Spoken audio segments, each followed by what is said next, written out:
Hello అందరికీ, అందరూ ఎలా ఉన్నారు? ఈరోజు మీరు లంచ్ స్పెషల్స్ ఏం చేసుకున్నారండి? కమెంట్ చేయండి. మా ఇంట్లో లంచ్ స్పెషల్ ఏంటో చూసేద్దామా? మా ఇంటి దగ్గర చింత చెట్టు ఉందండి. చింత చెట్టుకు వచ్చిన చింత చిగురుతో పప్పు చేశాను. చాలా సింపుల్గా ఉందండి. ప్రాసెస్ అంతా ఇలా అన్నీ తీసుకొని కుక్కర్లో 4 to 5 విజిల్స్ రానివ్వాలండి. తర్వాత సాల్టు, కారము, పసుపు వేసుకొని పప్పు గుత్తితో వెనుపుకొని తాలింపు పెట్టుకోవాలండి. చాలా సింపుల్గా, చాలా ఎమ్మిగా కూడా ఉందండి.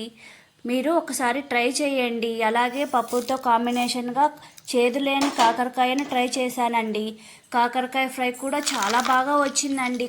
ఫస్ట్ కాకరకాయ చెక్కు తీసేసి బాగా రౌండ్గా ముక్కలుగా కోసుకొని, తర్వాత ఉల్లిపాయలు తీసుకొని చిన్న ముక్కలుగా చేసుకొని దానికి కావాల్సిన మసాలా ప్రిపేర్ చేసుకోవాలి. కొబ్బరి, వెల్లుల్లి, ఉప్పు, కారం మిక్సీ పట్టుకొని ఇలా ముద్దలాగా చేసుకోవాలి.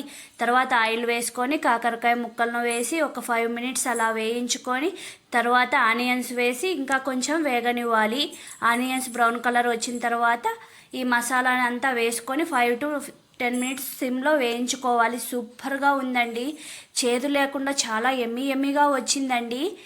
అలాగే వేడి వేడి అన్నము, పప్పు, కాకరకాయ ఫ్రై సూపర్ అంటే సూపర్ అండి. వీడియో నచ్చినట్లయితే లైక్ చేయండి, షేర్ చేయండి, సబ్స్క్రైబ్ చేసుకోండి.